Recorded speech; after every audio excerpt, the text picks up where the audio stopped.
merci à tous les cinq de nous avoir rejoints sur cette question. On en a parlé en France et Antoine Darod le rappelait. La promesse du plan France très haut débit, c'est l'accès effectivement à l'internet très haut débit, quelle qu'en soit la forme. Ça s'appelle le mix technologique, dans lequel on trouve voilà de THD hertzien, la 4G fixe, la 5G demain, le satellite. Et c'est de ça qu'on va parler effectivement ensemble.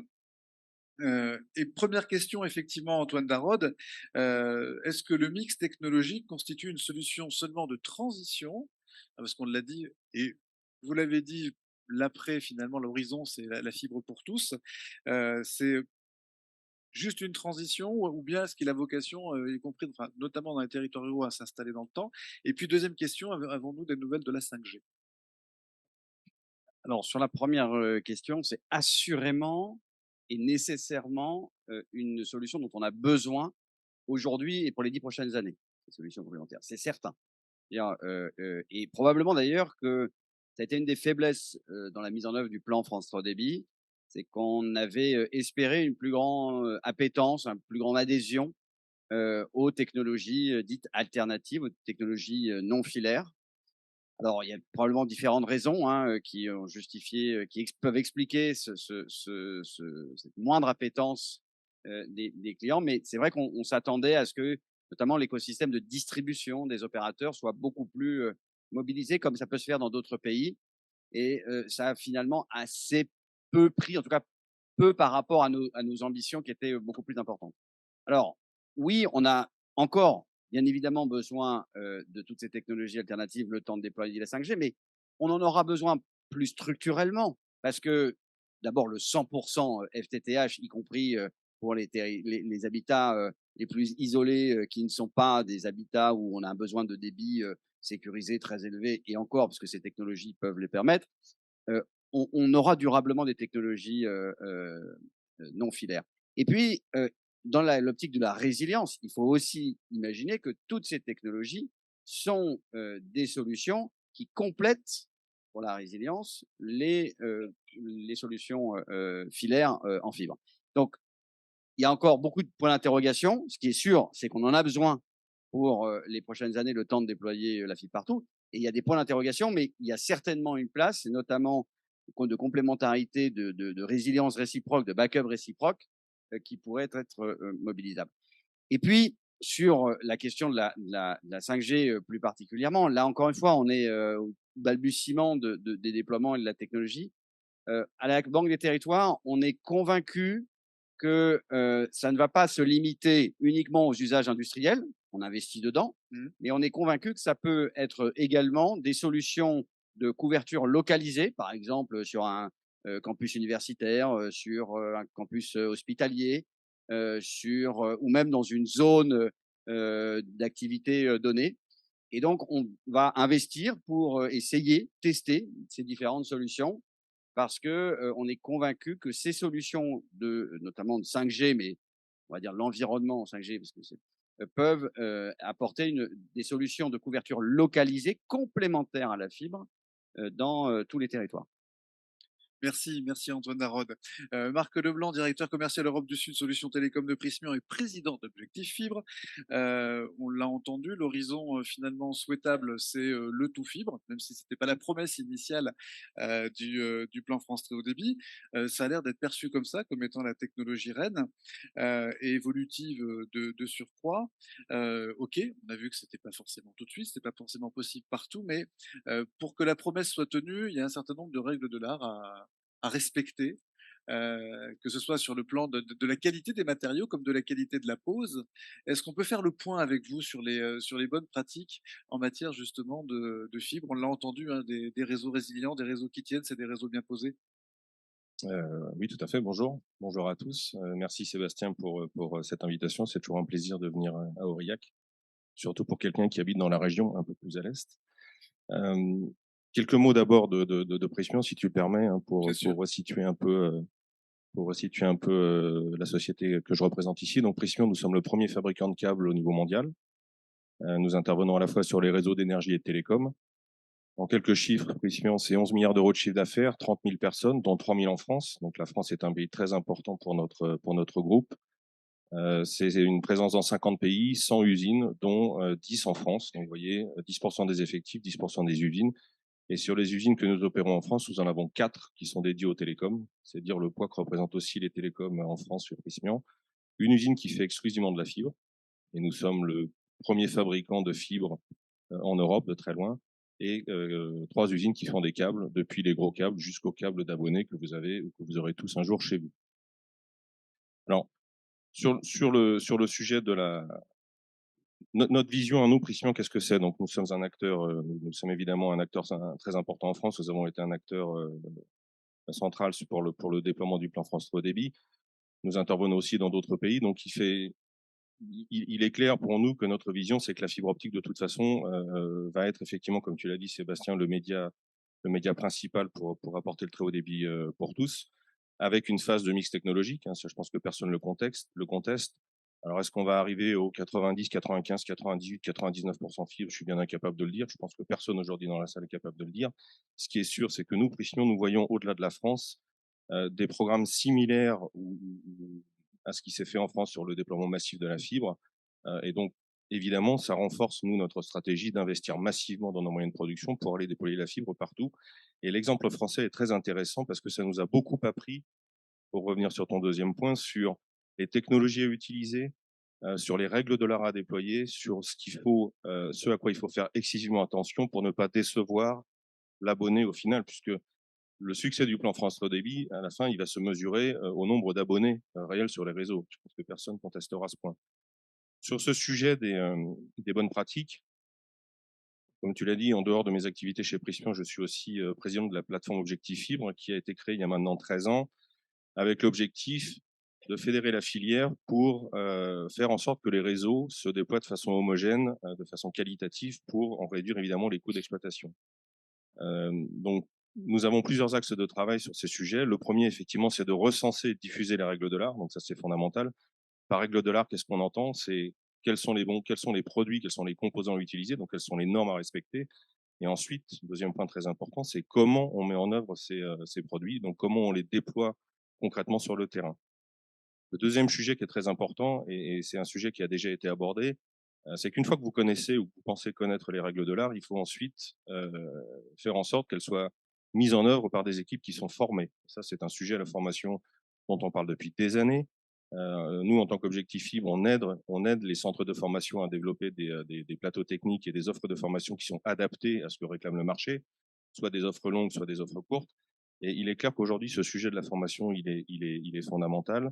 Je sais qu'Infranum, la FFT et le CSF Infranumérique travaillent énormément sur ce sujet, justement, pour faire en sorte que la dernière étape, celle du raccordement, se fasse dans les meilleures conditions, toujours avec l'objectif ultime qui est que quand vous débarquez chez un abonné, si le raccordement se fait correctement, l'abonné considère que c'est normal. En revanche, si le raccordement se fait dans de mauvaises conditions, en dépit du bon sens, il y a un potentiel problème de mauvaise image des déploiements optiques. Et ça peut être problématique quand on voudra transformer des prises raccordables en prises raccordées. Donc, Objectif Fibre est à la disposition de la filière. On a développé énormément d'outils. Tous ces outils sont en libre accès, sont en libre service sur la plateforme. Et on restera de toute façon à la disposition de la filière pour travailler sur ces sujets, que ce soit diffuser les règles de l'art, aider les organismes de formation à se structurer, développer des offres de formation qui sont adaptées aux opérateurs et aux installateurs. L'idée étant pas de faire que des formations longues ou que des formations courtes, mais de trouver un bon équilibre. Merci Marc Leblanc. Et peut-être un message aux élus en particulier, une envie effectivement de dire choisissez la fibre française. C'est pas. Ouais, je te remercie de faire la publicité de la filière. Oui, heureusement que tu es là, Sébastien, parce que sinon j'oublie des choses, c'est incroyable. Oui, je voulais quand même insister sur un point qui est très fort. Si le plan France Très Haut Débit a pu se déployer dans un délai record, je ne vais pas revenir sur le temps nécessaire, et si on compare les déploiements des réseaux optiques, cuivre, énergie, autoroutier, ferroviaire, etc., mais une des grandes forces de la France, c'est que historiquement, on a toujours eu une filière extrêmement puissante, avec des opérateurs télécoms forts, avec une industrie très forte. La France est aujourd'hui le premier fabricant européen de câbles et de fibres optiques. D'accord ? en Europe, il y a un pays qui est leader, c'est la France. C'est vous, c'est nous. Donc, on a un parc industriel qui est extrêmement fort en France. Ça va nous aider à aller à l'export. Je sais que c'est un sujet qui est cher à Philippe et à Infranum.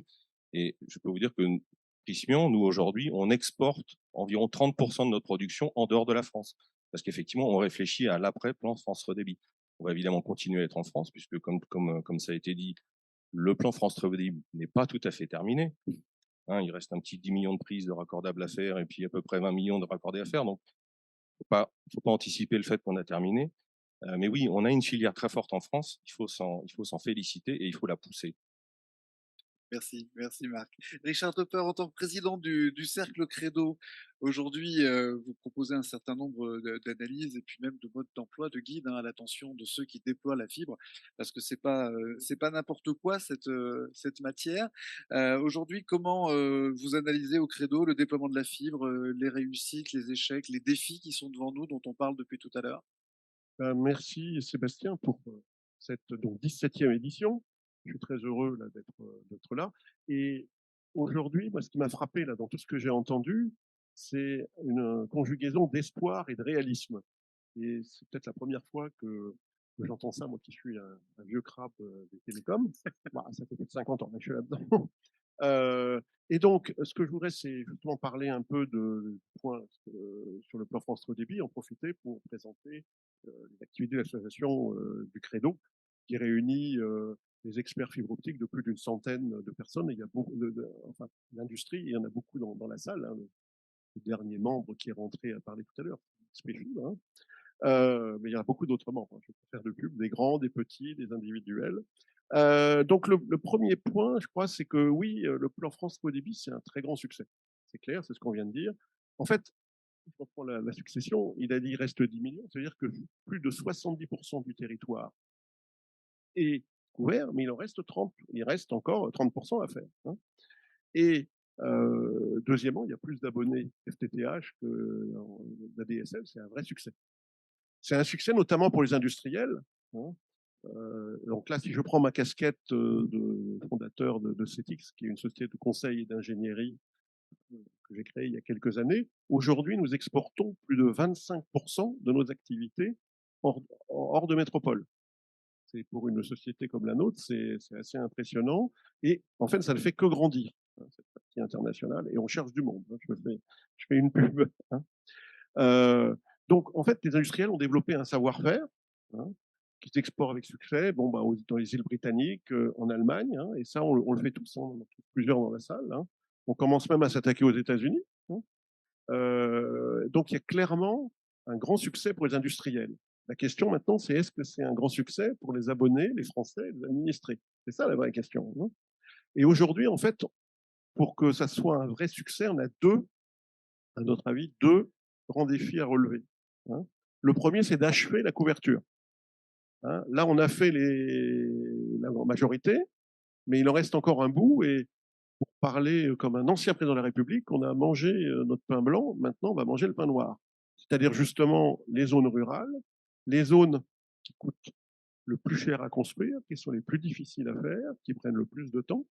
Alors, un plus par rapport au temps du téléphone, c'est que dans le temps du téléphone, on disait aussi que les abonnés à la campagne rapportaient moins que les abonnés à la ville. Aujourd'hui, c'est le contraire. Avec la fibre, les abonnés à la campagne, ils rapportent au moins autant que la ville. Donc, c'est un intérêt pour les économiques pour les opérateurs de les raccorder. Donc, le premier point, c'est de vraiment mettre en place toute l'infrastructure pour assurer la couverture.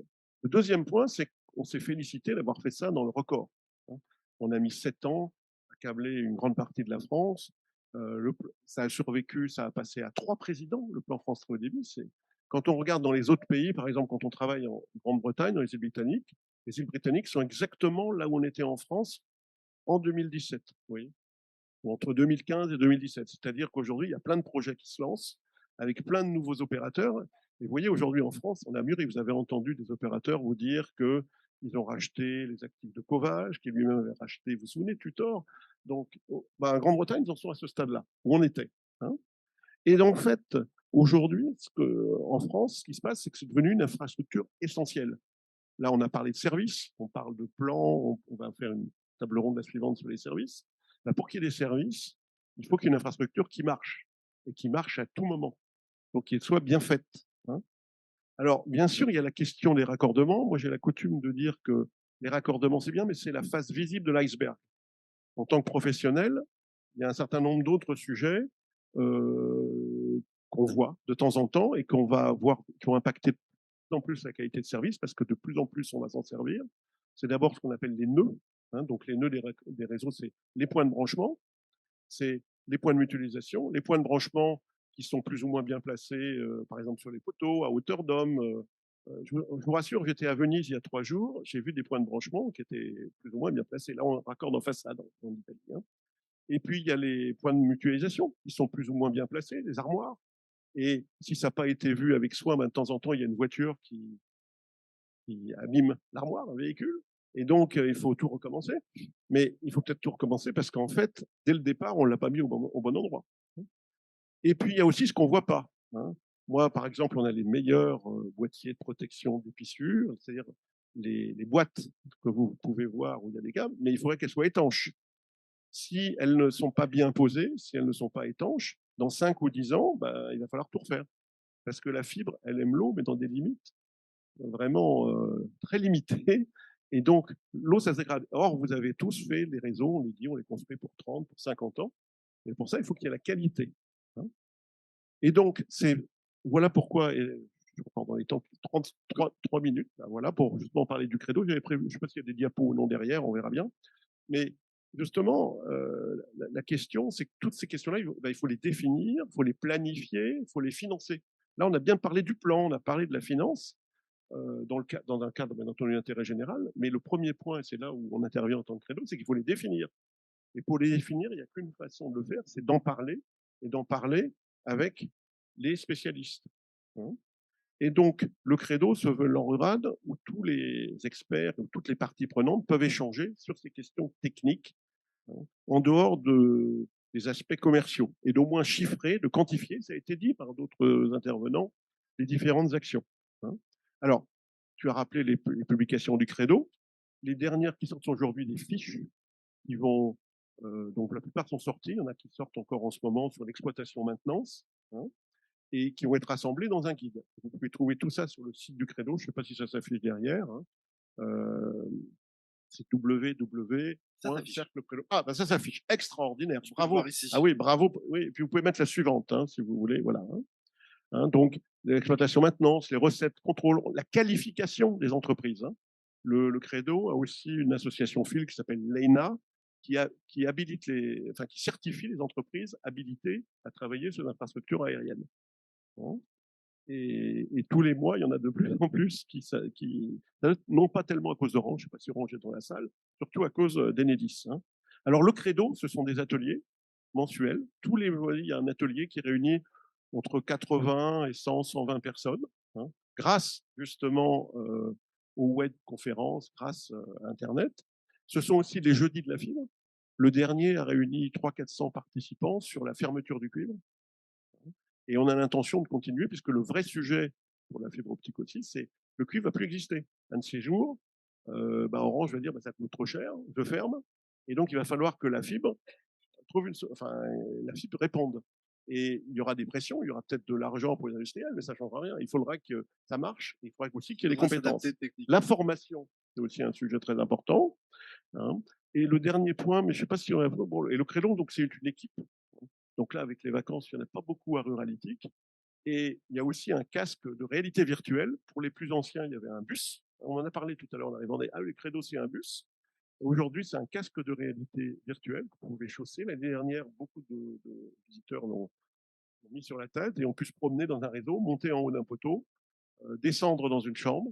Hein, et on est en train de sortir la nouvelle version, enfin une version complémentaire avec des usages et des services. Hein. Merci. Donc, hein, pour faire avancer la fibre. Absolument. Si vous voulez vous faire une culture, il ne s'agit pas de devenir un expert, mais vous faire une culture et comprendre les enjeux aujourd'hui du déploiement des réseaux fibres. Effectivement, vous tirerez profit de la fréquentation du credo. Merci beaucoup, Richard Topper. Audrey Briand, vous êtes responsable des affaires publiques de Telsat. Donc Telsat, le satellite à nouveau 100% français. On a des belles boîtes en France, on peut le dire. L'idée, c'est de faire le point effectivement sur cette solution d'accès à l'internet très haut débit qui existe depuis plus d'une quinzaine d'années, qui se renouvelle chaque année. Je crois qu'il y a encore un satellite qui va partir de Kourou au mois de septembre. Vous nous en direz plus. Et puis des interrogations qui reviennent sur cette question des constellations. Donc, est-ce que vous pouvez nous faire un petit point global sur l'internet satellitaire, les constellations et les prochaines aventures de Telsat? Merci beaucoup et merci, encore une fois pour l'invitation et à ce beau département du Cantal dans lequel on est très heureux de venir chaque année. Ça, on ne le dit pas, mais en fait, on se bat pour venir. Alors pas mal de questions sur, effectivement l'actualité, du satellite. Alors tu l'as dit, un peu en teasing, mais je vais effectivement le préciser un petit peu. On est dans une nouvelle génération de satellites, géostationnaires, hein. Là, je parle des satellites, que nous avons l'habitude de lancer nous chez Eutelsat qui se situent à 36 000 kilomètres, de la Terre et qui couvrent de manière fixe, une zone, bien définie. Donc, nous avions, un satellite en 2010 qui avait été lancé qui s'appelait Carasat. Il y a 1 an et demi, on a lancé un nouveau satellite qui s'appelle Connect, qui, est d'ores et déjà, opérationnel, hein, sur l'Europe de l'Ouest et l'Afrique subsaharienne, qui donc, permet d'avoir, du très haut débit partout sur le territoire français. Mais je n'en dirai pas plus puisque, Nornet, s'exprimera juste après moi et pourra vous expliquer plus précisément quelles sont les offres. Le satellite dont Sébastien parlait à l'instant, c'est un satellite de cette même génération, donc c'est cette nouvelle génération de satellites géostationnaires qui est prévu donc pour là les prochains jours. Il est arrivé par bateau, c'est assez notable pour être souligné, depuis Cannes jusqu'à Kourou, et il sera lancé donc le 6 septembre prochain à 23h si tout va bien et si la météo le permet. Donc je vous invite d'ailleurs si vous aimez le spatial et même sans ça, pour découvrir ce que c'est qu'un lancement, à vous connecter sur le site d'Ariane Espace, hein, le lien sera direct et sinon vous connectez sur le site de Telsat. On vous fera bien sûr une page dédiée aussi pour qu'on puisse suivre ce lancement. Alors, il sera historique à 2 titres au moins. Ce satellite Connect VHTS, ça n'est pas le double du Connect que nous avons lancé il y a 2 ans. Ce satellite, c'est tout simplement le plus gros satellite construit au monde de télécommunications, hein, bien entendu. 500 gigabits seconde, il fait 6 tonnes et demie, ce qui est considérable hein, pour un satellite. En fait, il a une hauteur équivalent à 3 étages d'immeuble, donc pour vous donner un Ah petit oui. peu et ça sans les panneaux solaires bien évidemment. Donc c'est voilà, c'est le plus gros satellite jamais construit. Il est made in France, tu le soulignais tout à l'heure. Il a été construit tout d'abord à Toulouse, puis dans les usines de Cannes de Thales Alenia Space. Il sera lancé par une Ariane 5 et c'est en cela qu'il est aussi historique puisque, enfin, c'est un lancement historique puisque ce sera le dernier lancement d'une Ariane 5. Comme vous le savez, l'Ariane 6 prendra le relais dans quelques mois. Voilà, beaucoup de choses à fêter ce 6 septembre et donc bien évidemment de fait de sa capacité, hein, qui est, 6 fois plus importante que le Connect, il sera aussi, voilà, 6 fois plus capacitaire. Il permettra de délivrer toujours plus, de services, mais surtout à beaucoup plus de monde et il aura une couverture essentiellement européenne, Europe, élargie puisqu'il ira jusqu'au au nord de la côte du Maghreb, et bien entendu, il couvrira parfaitement la France, donc 100 du territoire français métropolitain sera couvert par ce tout nouveau satellite. Alors, même s'il est lancé le 6 septembre, il faut avoir en tête que, il deviendra opérationnel, 6 mois, voire un peu plus, après son lancement, hein, pour qu'il atteigne son orbite finale. Mais dès lors qu'il l'aura atteint, effectivement, il n'y a plus qu'à allumer la lumière et et tout le monde reçoit le signal. Tu me posais la question donc des constellations. Alors, vaste sujet, on pourrait, je pense, en débattre 3 jours, véritablement. Donc je vais essayer de faire, assez court sur le sujet, mais c'est vrai que l'actualité récente, nous donne quand même beaucoup l'occasion d'en parler. Il n'y a pas, un jour où on n'entend pas parler d'une constellation, satellitaire, dans le monde. Alors de quoi on parle concrètement quand on parle, peut-être simplement revenir un peu à la définition d'une constellation. Qu'est-ce que c'est une constellation par rapport à ces satellites dont je viens de parler qui sont, envoyés? Il y en a qu'un, il est énorme et il permet d'avoir internet tout de suite. Alors pourquoi en envoyer des dizaines, des centaines, des milliers, voire des dizaines de milliers chez certains opérateurs?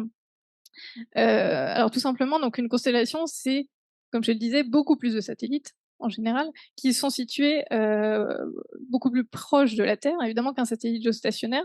On dit que l'orbite LEO, donc LEO, c'est simplement pour Low Earth Orbit, hein, c'est simplement pour dire l'orbite basse, c'est entre 500 km et 2000 km. Donc ça, c'est l'orbite basse. Et ce sont des satellites qui ne font pas 6 tonnes. Ceux-là, ils sont beaucoup plus petits. En général, pour les constellations actuelles, ils font entre une centaine de kilos et 300 kilos. Donc c'est pas non plus des tout petits satellites. Et ils permettent effectivement, une fois que la constellation est complète, mais uniquement lorsque la constellation est complète, de proposer et d'apporter du très haut débit, de la connectivité de manière générale sur l'ensemble de la planète. Pour le coup, c'est global. Alors évidemment, l'avantage de ces constellations, c'est de pouvoir proposer des connexions avec des latences plus faibles que les satellites géostationnaires, hein, c'est physique, ils sont plus proches de la Terre, donc la latence est forcément plus faible. Et c'est vrai que cet atout peut s'avérer nécessaire dans certains marchés spécifiques, des marchés B2B, des marchés institutionnels, avec des besoins critiques. Je pense notamment aux besoins militaires, où là, effectivement, avoir une faible latence peut être tout à fait intéressant. Heu, donc c'est pour cette raison, notamment, que chez Eutelsat, pour ceux qui ont suivi un petit peu l'actualité ces derniers mois pour notre entreprise, nous avons assez tôt, hein, dès le début de l'année 2021, pris le pari de cette orbite basse en investissant pardon, dans une constellation satellitaire qui était déjà en déploiement, qui s'appelle OneWeb, donc qui est une constellation de 650 satellites. Et nous avons annoncé, donc peut-être pour ceux qui ont suivi tout à la fin du mois de juillet, pendant les vacances de beaucoup, que nous allions amorcer un rapprochement donc avec cette entreprise pour les prochains mois. Alors, ce que je voulais dire par rapport à effectivement ce Géo, ce Léo, bon, il y a aussi une orbite Méo, il y a beaucoup d'actualités dans le satellite. Pour autant, je pense qu'il faut pas il ne faut pas s'y tromper. C'est-à-dire que ces constellations, heu, oui, elles ont une latence plus faible, mais elles ont aussi un prix au mégabit qui est diamétralement plus important que la technologie géostationnaire. Et c'est pourquoi aujourd'hui la fracture numérique que l'on connaît, qui a un objectif qui est quand même clair, qui est celui d'apporter le très haut débit au même prix à tous les citoyens. C'est au même prix, ça veut dire au même prix qu'un abonnement FTTH C'est ou au ça. même prix qu'un abonnement ADSL. Cette solution, alors pas la solution Léo, mais donc la solution géostationnaire, c'est-à-dire celle dont on parlait au tout début, c'est-à-dire celle du Connect et du Connect VHTS, elle est clairement de loin la plus efficace, la plus économique, et puis par ailleurs, elle est aussi éprouvée, elle est robuste, on le découvre pas. Donc c'est simplement ce que je souhaitais préciser parce que on Ouais. peut avoir besoin de tout type de constellations, de services, et cetera, mais il faut à un moment donné effectivement savoir à qui on s'adresse et pour quels besoins on a besoin Et de à ces et à quoi ça critères. sert? Et à quoi ça sert exactement? Voilà. Et alors, je ne sais pas s'il me reste 1 minute. Je voulais simplement donc ça c'est la stratégie de Telsat, donc d'être sur cette combinaison Géo-Léo, qui pour nous est la meilleure option, à mon avis, pour répondre aux besoins de nos clients, au meilleur prix, je le redis, parce que nous sommes dans une logique d'être le meilleur allié des technologies terrestres. Et là-dessus, ça peut nous différencier de certains acteurs, mais on est toujours dans cette complémentarité qui pour nous est le cœur de ce que doivent être les technologies satellitaires. Et donc, je rebondis par rapport à ce que disait Antoine Darod et puis aussi Philippe Legrand tout à l'heure sur ce grand projet de résilience des réseaux. Je pense que la technologie satellitaire sur ces projets-là a un rôle, à mon avis, très important à jouer. Euh, En backup, évidemment, le jour où tous les événements qu'on connaît et qu'on a pu constater cet été ne le rappellent que encore plus fortement. Et voilà, il faut savoir que nous serons, nous Eutelsat, mais je dirais la filière spatiale dans son ensemble, pleinement mobilisés pour apporter notre pierre à l'édifice de ce grand projet de résilience des réseaux.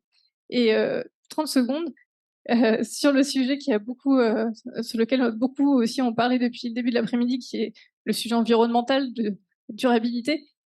On parlait des constellations tout à l'heure. Je pense qu'on peut pas parler constellations sans penser quand même environnement, ou sans en tout cas l'opposer. C'est une façon dont on peut voir les choses. Et pour nous, chez Eutelsat, c'est un sujet qui est aussi très, très important, sur lequel on est de toute façon investi depuis de nombreuses années. Et le rapprochement entre Eutelsat et OneWeb, c'est aussi dans cette idée de créer des synergies, d'optimiser les lancements, de réduire au minimum les débris dans l'espace. Parce qu'évidemment, l'espace appartient à tous, hein, donc c'est un bien commun qu'il faut préserver. Et quand on a des satellites qui coûtent le prix qu'on peut imaginer, il faut aussi que cet espace soit désencombré et accessible à tous. Donc on est pleinement investi sur ces sujets. Je dirais même que la France est pleinement investie sur ces sujets puisqu'elle a la loi la plus stricte sur ces sujets-là, avec la loi sur les opérations spatiales qui est en train d'être révisée. Donc oui, toujours plus de connectivité, mais pas au détriment de l'environnement. Y Merci. compris de l'environnement lointain, halte à la pollution spatiale. Merci beaucoup Audrey Briand. Avant de revenir sur la question satellitaire, mais pas que, avec Christophe Houtier, on souhaite entendre Patrick Guillaume, directeur régional nord-est de TDF, qui va nous faire d'abord un point sur le déploiement des RIP TDF, mais aussi sur l'implication de TDF dans le déploiement du New Deal, parce que TDF est un opérateur multitechnologie. Alors, je vais vous demander, question assez libre, votre vision là, à très court terme de la mise en connectivité de ces territoires ruraux. Voilà. Alors, avant de parler de la fibre et du New Deal, je voudrais préciser un petit peu le contexte de la situation de TDF. En fait, TDF, on est sur une position unique car on est présent sur trois techniques de couverture, hein, que ce soit la diffusion hertzienne audiovisuelle, la TNT ou la radio, la couverture fixe via la fibre, et puis la couverture mobile via la 4G et la 5G. Donc je vais revenir sur ces trois points-là. Juste en audiovisuel, historiquement, c'était sur ces services exploités pour le compte d'éditeurs, enfin de multiplex maintenant, puisqu'on parle de télévision numérique et de radio numérique. Ensuite, sur les FTTH, alors on n'a pas la prétention de faire comme les autres opérateurs de la précédente table ronde. On n'a déjà que 5 territoires, c'est 750 000 prises, donc c'est pas les millions, voire plus, qu'on a entendu. Et sur le mobile, en fait, on est essentiellement un rôle de tower co, c'est-à-dire que on construit des pylônes en milieu rural ou en milieu urbain, et après on accueille les différents opérateurs de télécommunications. Donc ce triple positionnement, ça donne à TDF quand même une bonne compréhension des techniques pour revenir au sujet de cette table ronde, le mixte. Donc concernant l'hertzien, c'est indéniablement encore et pour longtemps la solution efficace pour la télévision linéaire, je précise bien linéaire, hein. Je ne parle pas de YouTube et compagnie, ou des autres des autres opérateurs de programmes télé. Ce qu'il faut avoir en tête, c'est que au niveau national, on a encore à peu près 50% des Français qui reçoivent la télévision en hertzien. Et que pour 20% des foyers, c'est la seule façon de recevoir la télé. Il faut avoir ça en tête. Tout à l'heure, on parlait du raccordement de certains foyers qui vont être complexes. Ça représente à peu près 5%. Nous, on a évalué ça à 5%, soit 2 millions d'habitants, enfin de personnes. Qui ne pourront pas être raccordés comme ça tout de suite ou très, très rapidement. Enfin, sur la télévision, enfin sur la partie hertzien terrestre, ce qu'il faut avoir en tête, c'est que on émet sur des fréquences, et que l'année prochaine, il y aura la Confédération mondiale des radiocommunications à Genève, et que là, normalement, enfin c'est pas normalement, c'est à peu près sûr, il y aura toujours une bande de fréquences réservée à la diffusion de la télévision hertzienne. Ce qu'il faut par rapport à la fibre ou notamment plutôt à la partie télécommunication, l'hertzien est une solution quand même du point de vue économe en énergie. puisque d'un seul point, on peut desservir un certain nombre de téléspectateurs. Voilà, donc on dit que c'est une solution d'attente, mais voilà, aujourd'hui, on pense que le linéaire aura toujours de beaux jours devant nous, hein, notamment sur les événements sportifs, le temps réel, les sports et compagnie. Voilà. Alors sur la fibre, on va quand même venir à la fibre. Donc on a déployé 500 000 prises sur les 750 000 que l'on a. Et on a à peu près, sur ces 500 000, on a à peu près 210 000 abonnés. Donc avec un taux de commercialisation de 40%, ce qui est pas mal puisqu'on a commencé en 2017.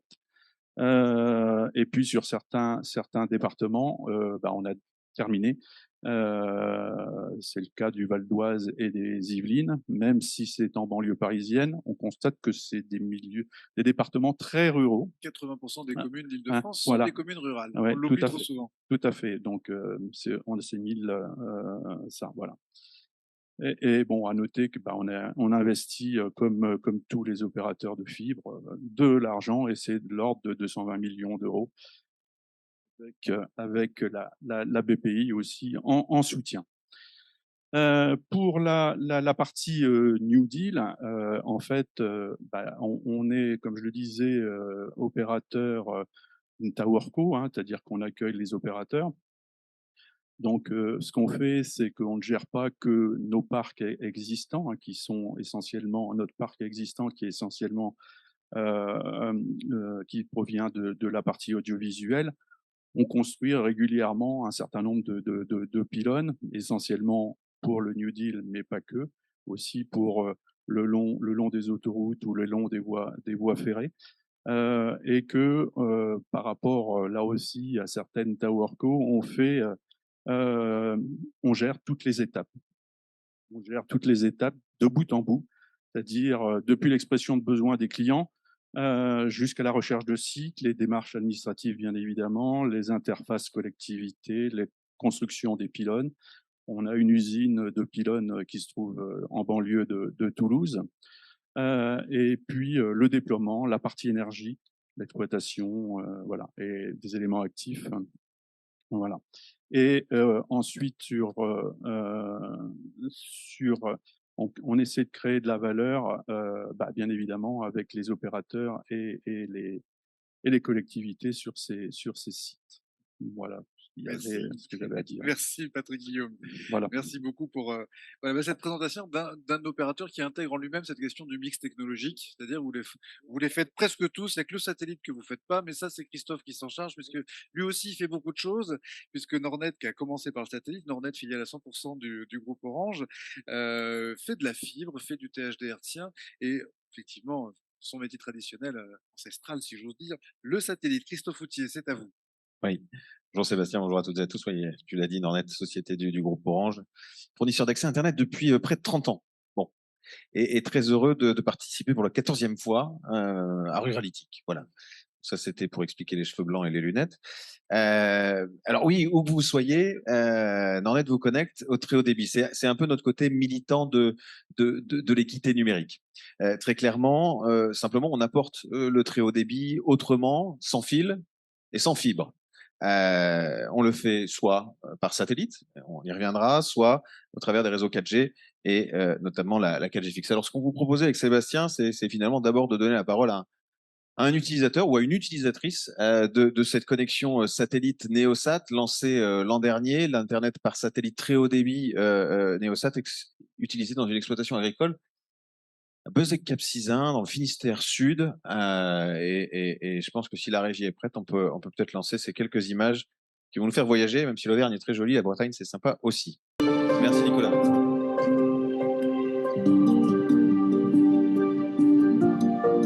Nous sommes une exploitation agricole située à Beuzec-Cap-Sizun, dans la pointe sud du Finistère. Nous avons du lait, un atelier porc et un atelier méthanisation. Nous sommes situés dans une zone un peu reculée et en débit, nous avons 0,8 mégas d'internet. Via Neosat de Nordnet, ça nous donne 60 mégas ce qui nous facilite drôlement la tâche et ce qui nous donne une très bonne fluidité de réseau.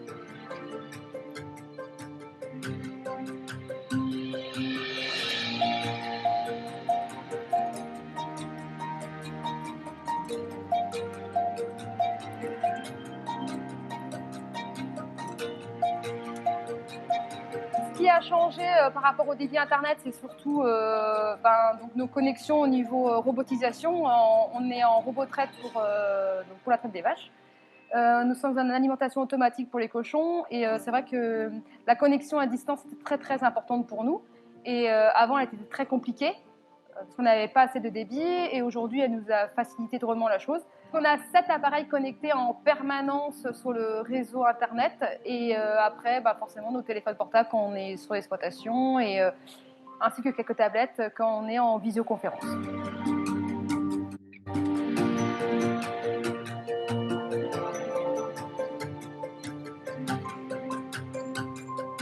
Ce dont on a vraiment besoin quand on a ces nouvelles technologies, c'est la connectique, quoi.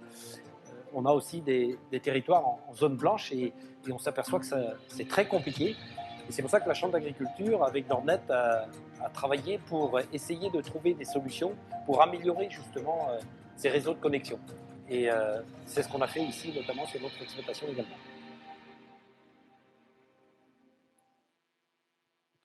Merci pour cette promenade bretonne.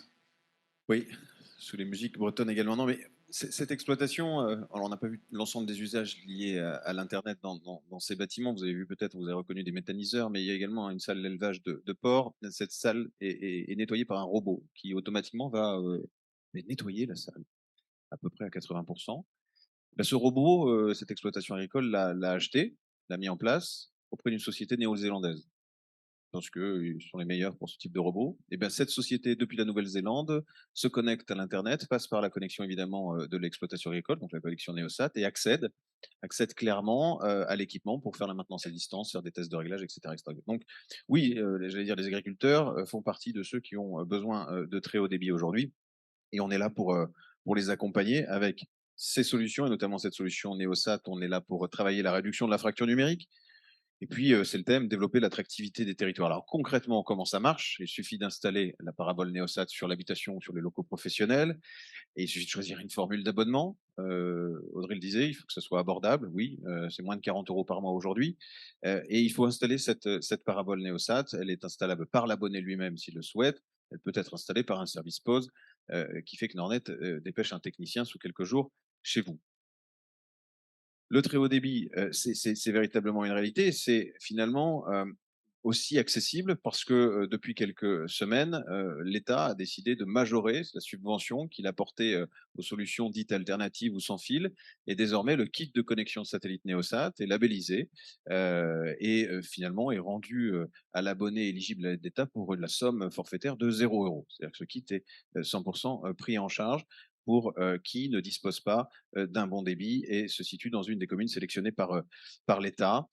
En région Auvergne-Rhône-Alpes, il y a une spécificité, c'est que cette aide d'État, elle est complétée, abondée par une aide supplémentaire de la région et des départements qui vise à rendre totalement, j'allais dire gratuit, les frais de raccordement si le client souhaitait faire appel à un technicien pour l'installation sur site.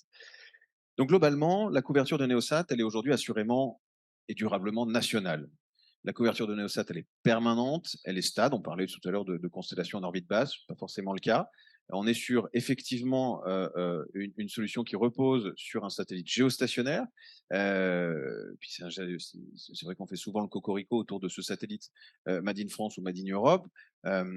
Nous sommes clients de Telsat et nous occupons la capacité de ce satellite. Et ce satellite, vous l'avez fait avec Thales, avec Alenia Space et vous l'avez envoyé avec Ariane. Donc cocorico pour cet exercice de style qui permet aujourd'hui d'offrir de l'Internet illimité à nos clients avec des débits de l'ordre de 100 mégas, qui permet de fournir une ligne de téléphone ô combien utile dans la ruralité, ligne de téléphone fixe en voie sur IP avec de la gestion de qualité de service, qui permet accessoirement aussi de recevoir la télévision. Donc ça, c'est le fruit d'une expertise européenne spatiale. C'est aussi gage d'une forme de souveraineté nationale. Et je pense que ça, c'est relativement important d'être toujours un peu connaisseur ou maître des réseaux qui sont créés au-dessus de nos têtes. Et le plus important, c'est que les clients dotés aujourd'hui d'une parabole Neosat, eh bien, pourront l'utiliser demain avec le satellite dont parlait Audrey, qui est le satellite Connex DHTS qui arrivera l'an prochain.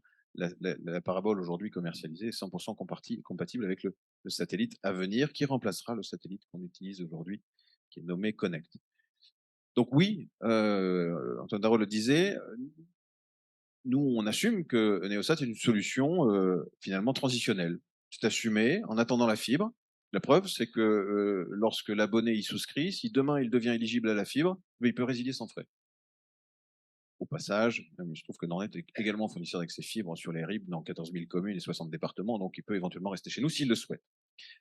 Mais clairement, nous sommes là pour assumer une offre de transition et là pour accompagner les entreprises, les foyers et développer cette fameuse attractivité des territoires. Parce qu'on a plein de statistiques qu'on m'a données, il fallait que je les dise, mais oui, c'est vrai, il y a 40 millions de comptes Facebook en France. Et dans la ruralité comme dans la ville. Il y a 22 millions de jeunes sur Instagram. OK, il faut les accompagner. J'ai entendu qu'il y avait 34% des rendez-vous chez le médecin qui avaient été pris par Internet, sur les 96 millions de rendez-vous qui ont été pris en 2020. Donc vous imaginez bien que tout ça, ça bouleverse les usages et que dans la ruralité, il nous faut de la connectivité. Quand le télétravail représentait 4% de mémoire en 2019 et puis 27% en 2021 et a priori jusqu'à 47% des gens étaient en télétravail sur les 4 dernières semaines de confinement, évidemment, les gens ont réclamé du très haut débit. Évidemment, on était là pour les servir. Donc cette connexion rapide et confortable, elle est réclamée, elle est exigée par, j'allais dire, par les consommateurs. Et oui, on est là pour faire tout ce qu'on peut pour les accompagner. On est quelque part, et pour rebondir sur ce qu'Antoine Darrow disait tout à l'heure, cette fameuse question sur l'appétence pour les technologies de transition. Bon, j'allais dire, les planètes sont en train de s'aligner sur ce sujet de l'appétence. Pourquoi elles s'alignent? D'abord, il y a du très haut débit par satellite jusqu'à 100 mégas, ça existe, ça fait 1 an qu'on le commercialise, on a un recul suffisant pour dire que c'est fiable et confortable. Ça, c'est la première planète qui se dessine à nous. La deuxième, c'est que globalement, le kit de connexion satellite est désormais pris en charge par l'État. Il n'y a plus ce frein au raccordement lié à l'achat de ce matériel. La troisième, c'est que les offres restent abordables et dans les prix de marché. Et puis, il y a 2 autres éléments qui font que les planètes sont en train d'aligner. C'est un, le besoin. Avec ce qu'on a vécu ces 2 dernières années, oui, il y a une exigence du très haut débit et les gens n'en peuvent plus de leur ADSL de piètre qualité. Donc, ils se tournent vers des solutions, s'il y en a. Et dernier élément, et là on appelle, j'allais dire, les collectivités locales à densifier leur communication, mais les foyers français ont de plus en plus connaissance de la date à laquelle la fibre est censée arriver chez eux. Et pour autant, certains finalement découvrent que ça ne sera pas avant 2024 ou 2025. Conscients de cette date, ils peuvent se tourner vers des alternatives. Très longtemps, et si l'on regarde dans le rétroviseur, on rencontrait beaucoup de gens qui étaient persuadés que la fibre arrivait chez eux le mois prochain parce qu'ils avaient vu 3 gars avec un gilet orange dans la commune d'à côté tirer la fibre. Or, on sait bien la fameuse histoire des autoroutes et des sorties d'autoroute. C'est pas parce que l'autoroute passe près du village qu'un jour ou l'autre, il y aura une sortie à côté du village. Enfin, en tous les cas, dans mon village, on l'attend depuis 30 ans, cette sortie d'autoroute, et a priori, elle n'est pas prête d'arriver. Certains en font content, d'autres pas. Voilà. Donc voilà, vous dire que on est là, on existe depuis maintenant quelques années, une entreprise mature, une entreprise, j'allais dire cohérente. On est un peu et on est sûr de nos engagements et on veut continuer à vous surprendre. L'an prochain, on y travaillera, on reviendra avec d'autres annonces, j'en suis certain, et on souhaite simplement provoquer durablement des émotions. Et Neosat, l'internet par satellite que vous pourrez découvrir sur notre stand dans le Palais des Carmes. Comme notre offre aussi qui repose sur la 4G, si vous voulez en savoir plus, venez nous voir. Ces solutions-là, c'est partout, c'est tout de suite, c'est pour tous, et c'est tant mieux. Donc, il ne reste plus qu'à le faire savoir auprès de vos administrés. Merci. Merci beaucoup Christophe. Le mot de la fin, Antoine Darrow, après effectivement ce tunnel sur la fibre et sur les technologies alternatives dans le cadre d'un plan qui est en train de finir de se déployer dans sa phase 1. Le mot de la fin. Peut-être terminer par une interrogation, la place qui est celle que j'occupe actuellement. On voit bien que les réseaux de fibre vont déployer des services qui vont être de plus en plus critiques, de plus en plus essentiels, Ouais. de santé, de maintien des personnes à domicile, mais également en termes d'éducation, de vie démocratique, etc. Et si ces services sont essentiels, alors les infrastructures et l'accès au débit devient lui-même essentiel. Et ça repose la question du service universel du très haut débit, parce que, et c'est là où on aura forcément besoin des technologies alternatives, parce qu'on ne pourra pas faire du service universel 100% avec de la fibre en France. Et ça repose cette question-là, parce que les services critiques que l'on veut développer sur tout l'ensemble du territoire, pour l'ensemble des citoyens de la République, il va falloir un moment se poser la question de si on n'a pas besoin de formaliser ce droit à un service universel au très haut débit. Merci. Comme disait Gustave Parking, je vous laisse réfléchir là-dessus. On applaudit nos intervenants. Merci beaucoup.